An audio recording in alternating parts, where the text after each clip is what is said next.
we'll do the live thing first. Like,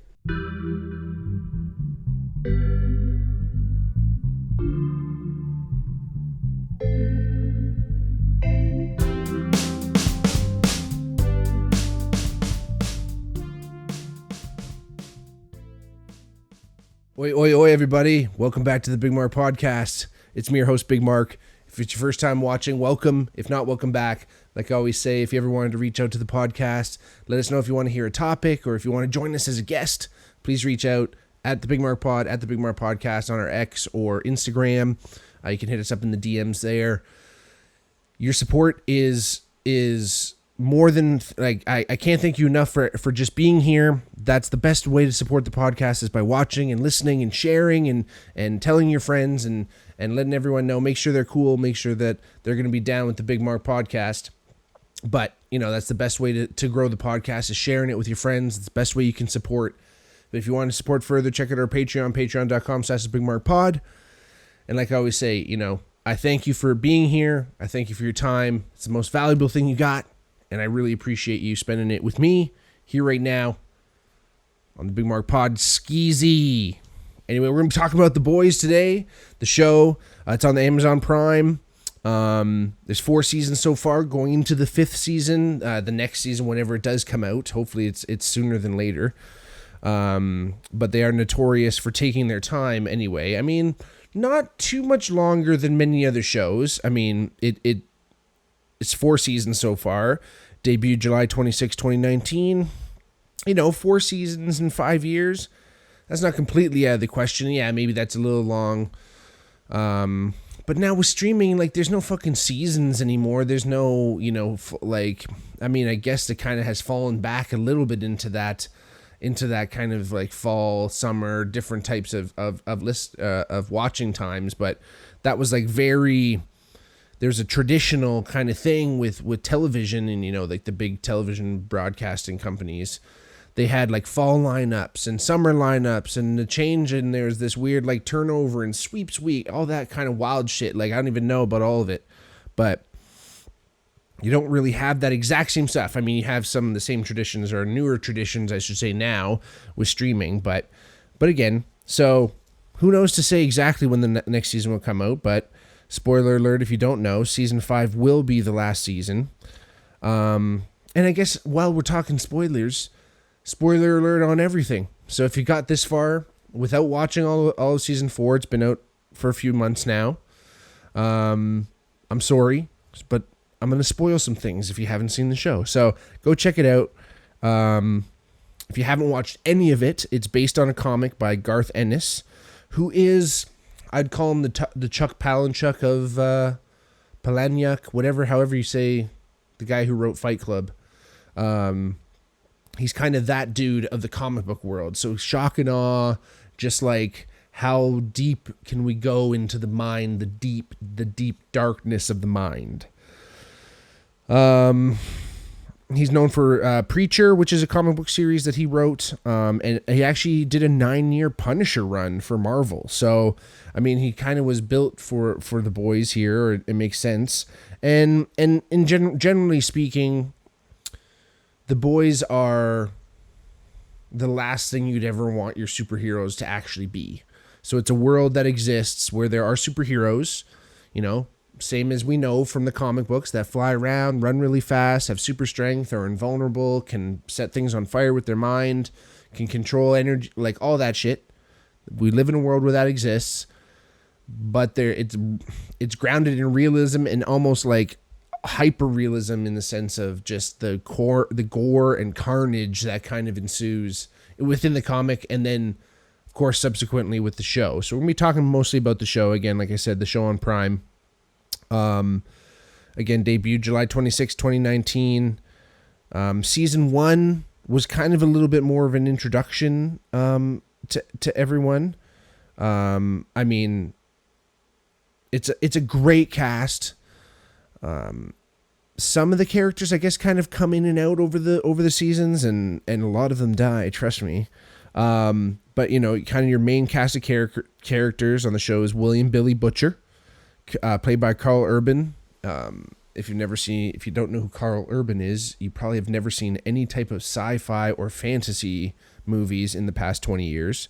He was in Lord of the Rings. He was Aemir in Lord of the Rings. He was Judge Dredd in the new Judge Dredd.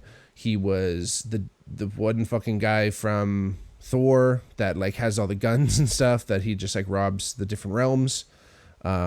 He was Scotty Bones Jones McCoy. Bones McCoy. Let's call him Bones Jones McCoy. I don't know, fucking John Bones Jones. Anyway, Scotty Bones, or not Scotty, because that's Scotty. Anyway, Bones McCoy from fucking Star Trek, whatever his name is. You know, sorry, all you Trekkies out there. He's just been in seemingly almost every major sci-fi or fantasy movie over the years.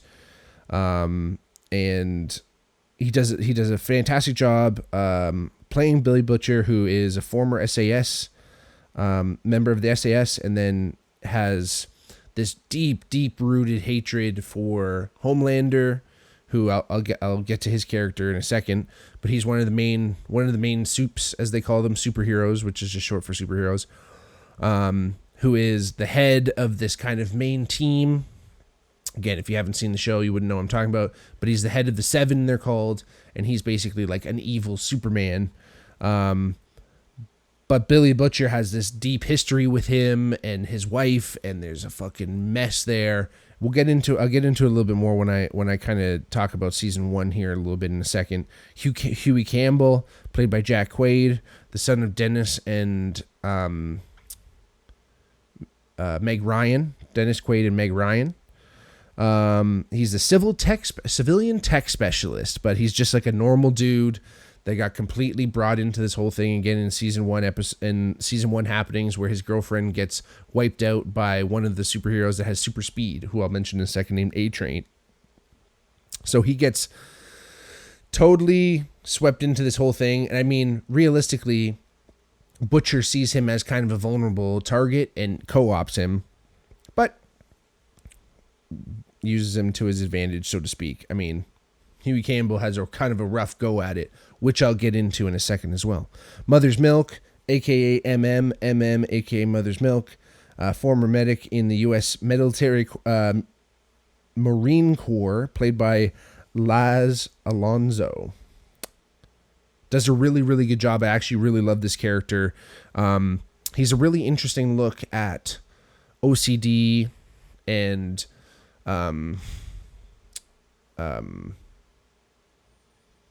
kind of germophobia-ish, just like hyper anal. He's really rigid, and he keeps everything tight, and he washes hands all the time, and it's really interesting. I mean, again, I don't really want to talk about the comics too much because the comics are very different, but MM's life is much different in the show. And I think the show, I will say this to anyone who is a fan of the comics, I don't know much about the comics, but from what I've heard, the show has made it at least more palatable. Maybe it's hard to say whether it's better or not, but it's at least more palatable because Garth Ennis can be a little bit gruesome with some of his ideas. I mean, I guess if we're talking about it, I might as well mention it. In the comics, MM's daughter, who has Compound V, which is this basically super soldier serum that is like a crazy steroid.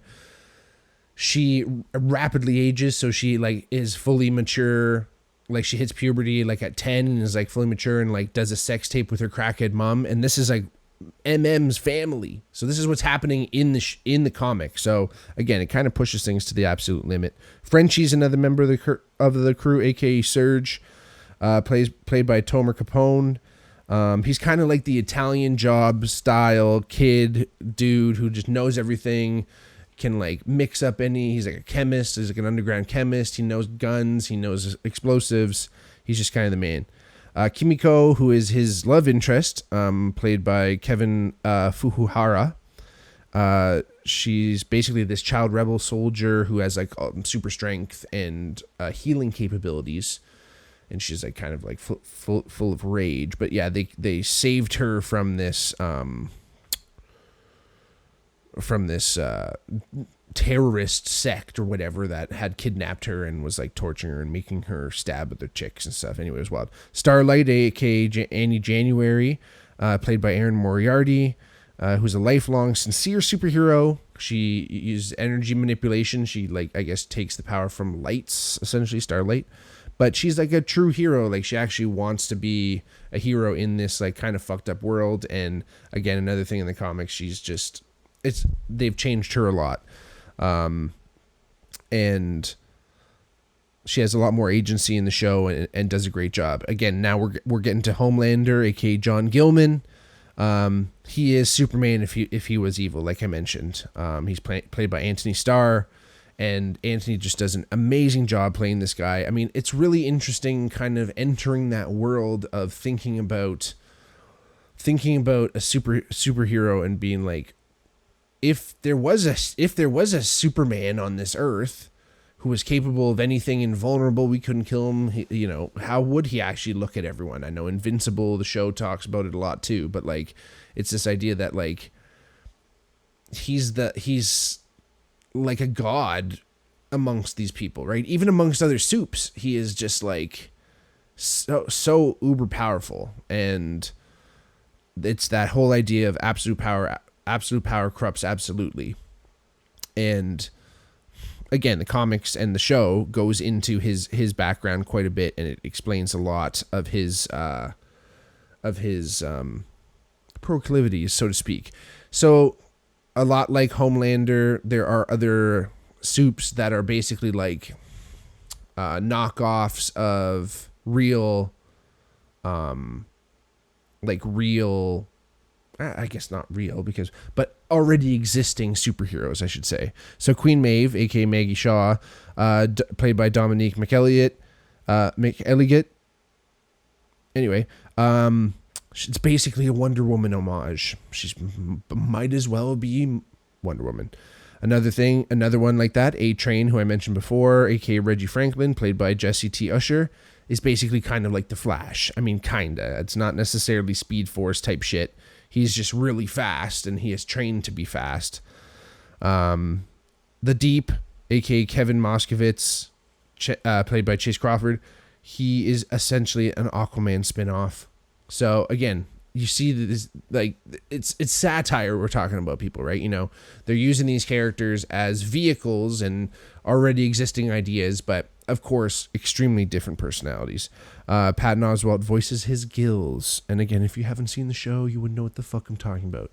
But the Deep can breathe underwater because he has gills, and then they talk to him at some point, which is hilarious. Black Noir, a.k.a. Irving, is played by Nathan Mitchell, severely disfigured and injured during a coup against Soldier Boy, who I'll mention in a second, who was basically the first ever superhero that Vought, the company that oversees all these superheroes, kind of put ahead.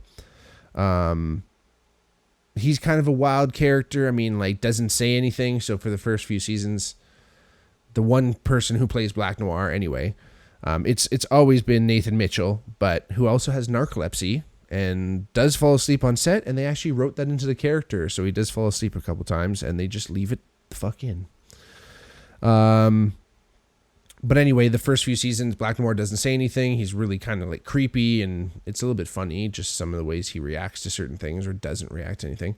But then he is eventually killed by Homelander, and then they replace Black Noir just with an actor. Again, it's still Nathan Mitchell, but in the show, and he has like a whole other set of powers and talks and does all this other stuff. But it's pretty funny. Madeline Stillwell, who is in the first season mostly, played by Elizabeth Shue. She is kind of the first season antagonist mostly. She kind of keeps things running. Ashley Barrett, played by Colby Minifie. She is really interesting character. I mean, like, kind of easy to hate, but starting to grow on you a little bit, just kind of as you start to sympathize with her character a little bit more. But I think Colby does such a great great job just kind of portraying this kind of sycophantic, person trying to stay alive and keep their job. But at the end of season 4, does she have some powers? Looks like she took some V, which is an interesting last play from her. I rate that. So she looks like she started getting some powers at the end. So we'll see what happens. Claire Risinger, aka Liberty or Stormfront, played by Aya Cash. She was the first successful Compound V recipient. Like I said, Compound V is basically that super soldier serum. And she was a fucking Nazi bitch. She was a legitimate Nazi, and, you know, funny in the comic book, it's actually a dude, but anyway, she turns out to be the first one, and then I guess the mother, no, I'm not sure. The mother of Homelander in a way. I don't know. I can't remember. But her and Homelander try to, you know, kind of take over the world a little bit. Superhuman or super soups kind of as this new Ubermensch. And that's mostly season 2 happenings, I believe. We'll get into that in a second. But yeah, mostly happened in season 2. She does a great job. She, again, is really easy to hate. And then when she returns in the next season, she is pretty pathetic and does a good job at it. Victoria Newman, a.k.a. Nadia Kayat, played by Claudia Dumit. Head-popping congresswoman. Really interesting how they use that head-popping term, just as, like, that's just what you call it. It's just head-popping. All right. But she does a really great job. She's this interesting kind of...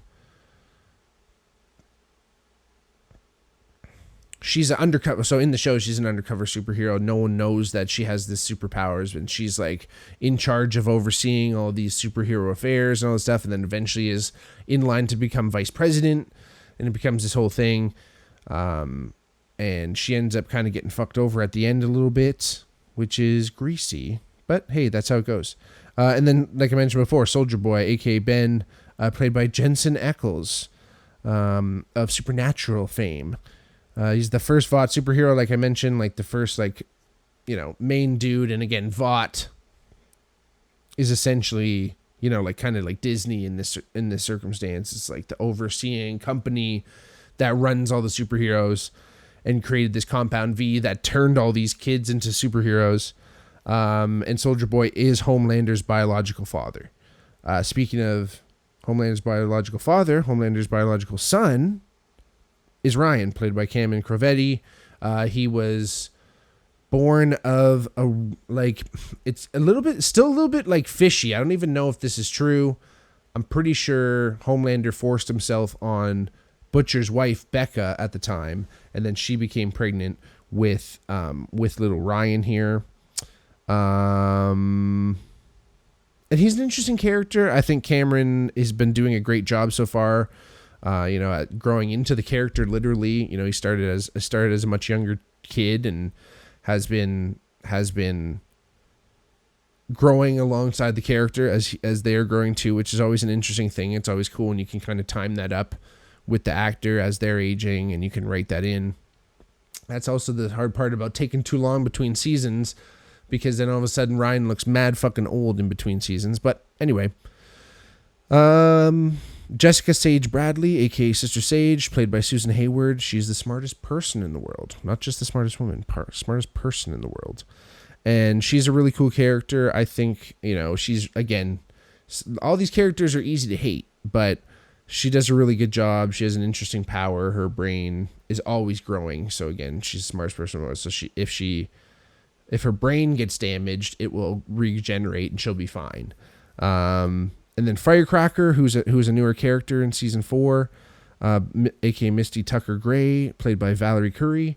And Firecracker is this like anti-gay, anti-trans, bigoted kind of like, you know, Alexandria Jones. It's kind of like the female version of Alex Jones, played by Valerie Curry, who is lesbian herself, and in an interview kind of said, you know, it's interesting that she felt a connection to this character right away, even though she's such a terrible, Firecracker is such a terrible character.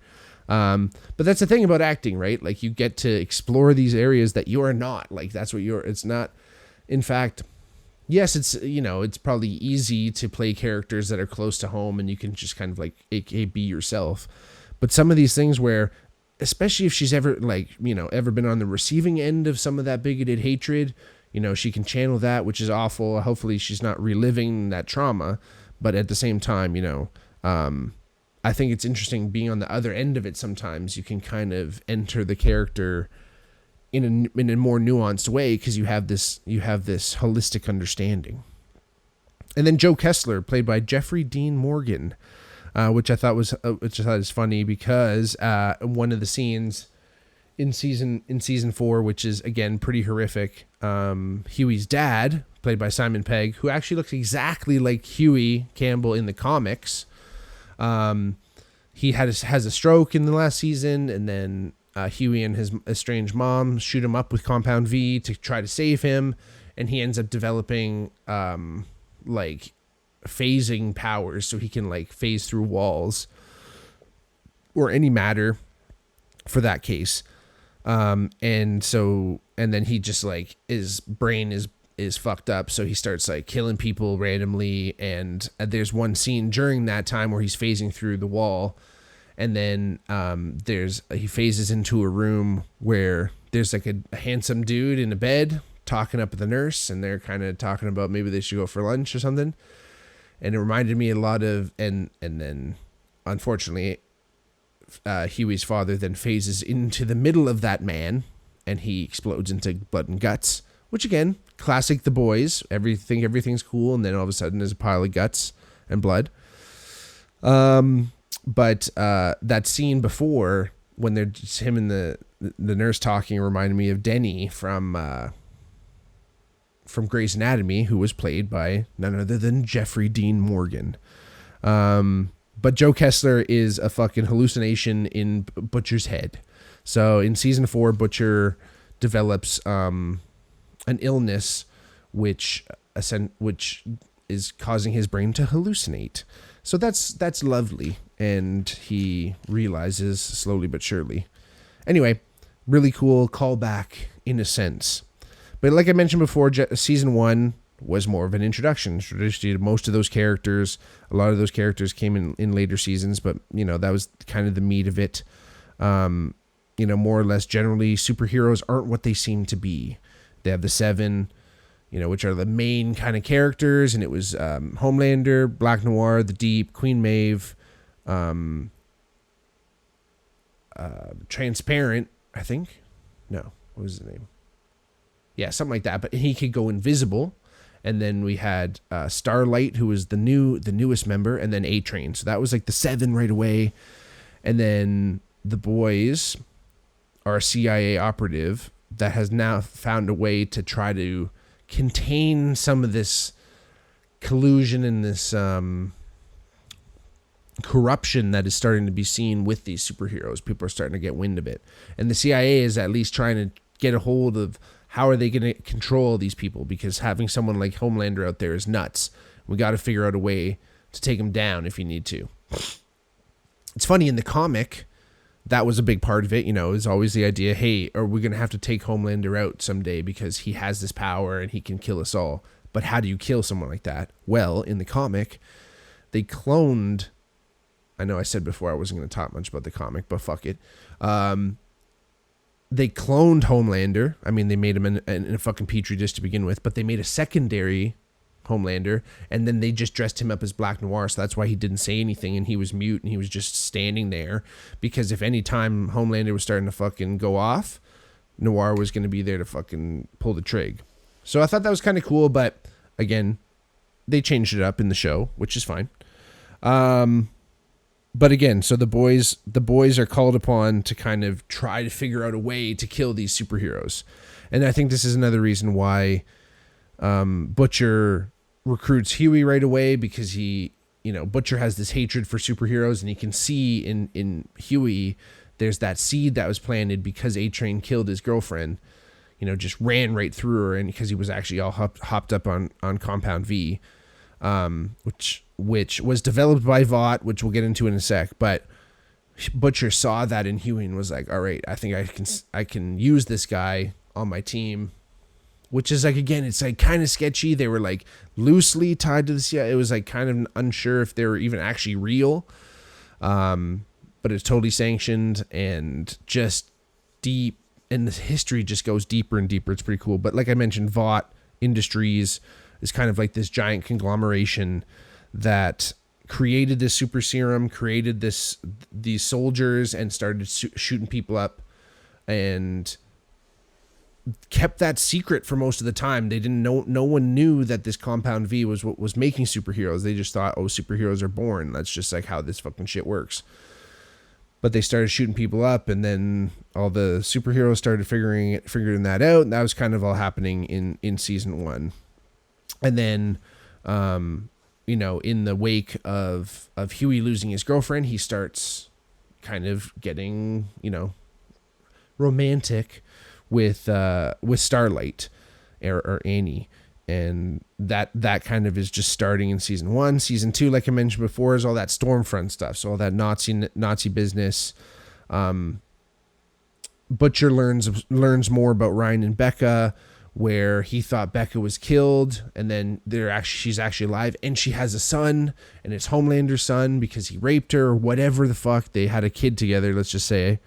And then if that kid is the first natural born superhero. So he was not shot up with Compound V. And he was born with basically the same powers, it seems. He's got laser beams, and he can fly, and super strength and invulnerability, basically the same as his dad. And like I said, the Annie and Huey plot kind of continues. So pretty good season. I thought season 2 was pretty solid. I thought season 1 was excellent, like I said before, as kind of an introduction. But that brings us into season 3, which I think is kind of so far the best. Season 4 is great. It's kept the plot going, but season 3 is really great. Like I mentioned, Victoria Newman's in there, the superhero congresswoman. She's the head of all the superhero affairs, and then trying to keep that safe. Soldier Boy does a really good job. I think Jensen Ackles is just like Ackles probably, but anyway, he just does a really good job being Soldier Boy, and they all try to kill Homelander, and the Temp V, which is basically a serum you can take, a fucking whatever you want to call it, medicine that you can take that will turn you temporarily into a superhero. But everyone's like, careful with that stuff. Like, you can only do like 1 or 2 doses, and it starts to kill people and all this stuff. And like Huey and Butcher were doing like mad doses. Huey finally stopped, but that's what kind of led to Butcher's illness, like I mentioned before. Season 3 also talks about the coup that was put on Soldier Boy. So he was kind of like an early Homelander, where he was just doing whatever the fuck he wanted. And his superhero teammates turned on him, and tried to kill him, and they thought they killed him, but he actually ended up getting taken up by the Russians, and then they like tortured him for years and shit. So there's like a little Winter Soldier action in there. But Black Noir was involved there, and like half his brain got blown out, and that was like how they explained why he was like always mute. But really cool storyline, really cool backstory about Soldier Boy there. I thought was great. Season 4 again brought on Firecracker and Sister Sage. The Homelander plot continued on, where he is basically trying to take over the world, split it in half, whatever you want to call it, split the country at least of America in half. But he's trying to co-opt all these superheroes to round up all these humans or other non-conforming soups, I guess, but probably just humans, and put them in internment camps, and it just gets super greasy. Poor Huey gets like in a pretty sticky situation, so to speak. He's like gets like lured into like a sex dungeon and like fetish raped, which is fucking wild. And like I said, Butcher's sick and dying. He's hallucinating Becca. He's hallucinating James Dean, Jeffrey Dean Dahmer. He's Joe Kessler is the guy's name, but Jeffrey Dean Morgan. And it's just getting out of hand. And Butcher took some Compound V, I think, or the Temp V turned into some weird like parasite that's in him. and she can shoot tentacles out of his chest now, and then he ripped Victoria Newman in half with them. So is he a soup? I don't know. Anyway, like I mentioned, Huey's life in this whole thing is pretty fucking shitty. He's kind of like the crux of the show in a way, because he's the first character that we meet, and his life just gets progressively shittier. I mean, apart from knowing Annie, but even in season 4, he gets engaged to Annie, but she's not the real Annie. It's a shapeshifter one, and it's fucking brutes. He never gets it right. His girlfriend gets run through by A-Train. She blows into smithereens. His dad has this. His mom ran away from him to begin with. It was just him and his dad. His dad has the stroke. All this shit happening with him and the boys, and he has to break bones, and then he gets fucking fetish raped. Ashley, the girl, comes down with basically this guy who's a Batman type character. He's the one with the sex dungeon in his mansion, because Bruce Wayne has one of those in the fucking Batcave for sure. There's no way he doesn't have a little part of the Batcave that's a sex dungeon.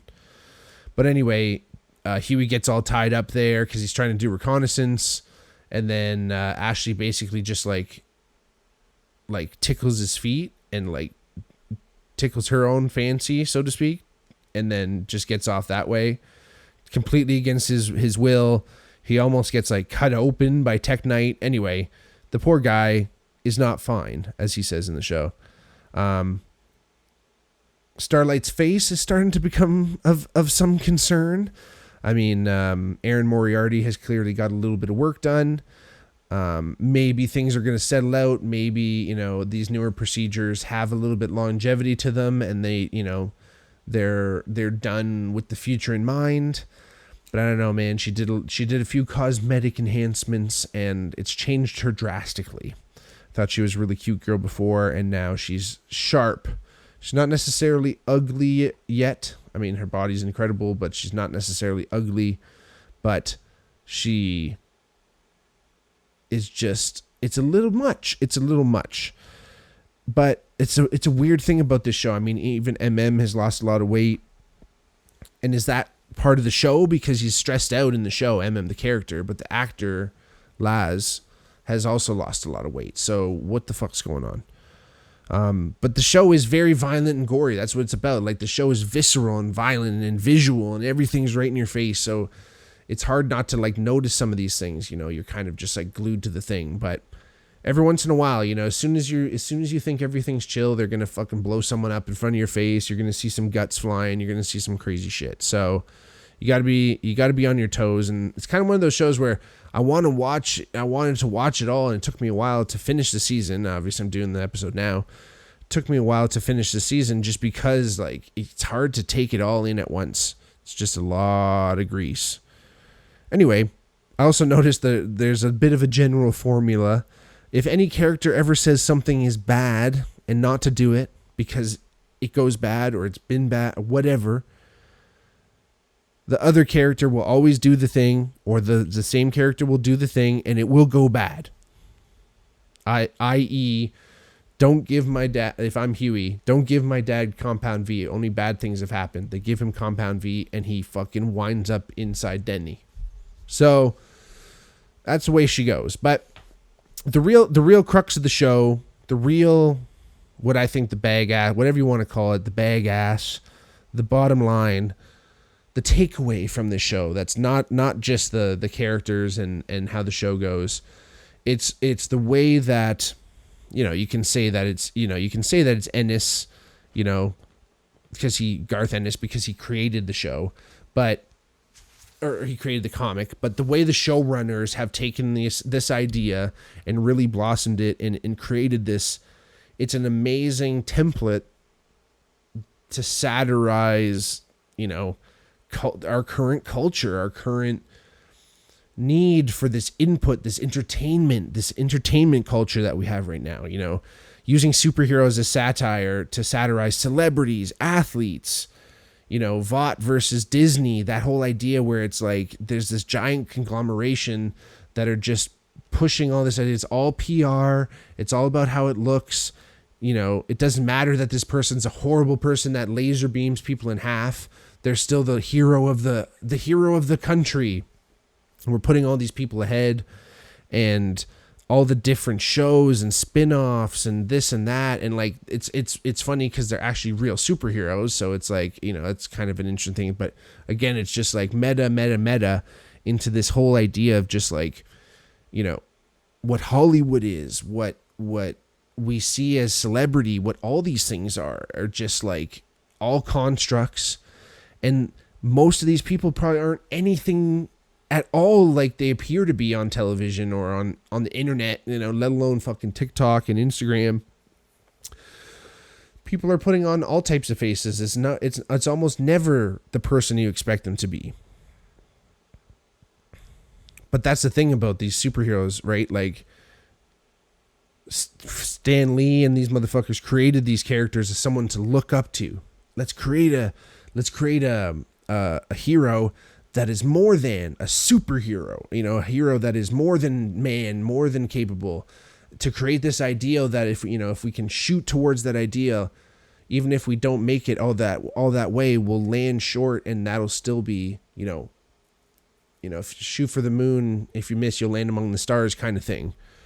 But this idea that we can create this ideal to shoot for and at least be like, in some ways, can I live my life like Superman or fucking Spider-Man or Batman? I mean, you know, maybe not like punch criminals out, and hopefully your parents are still with you.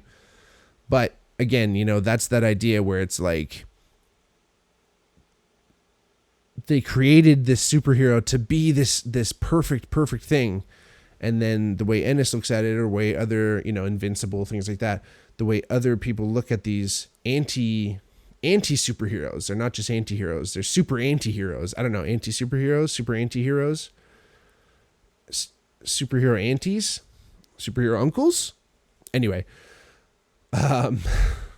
They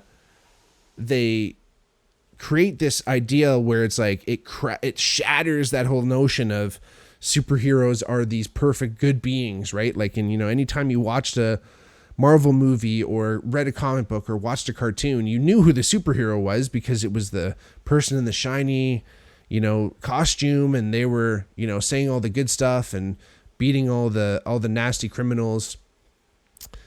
But as soon as you see that and they're doing fucked up shit, you know, whether, you know, in the show, I mean, show's like hypersexual.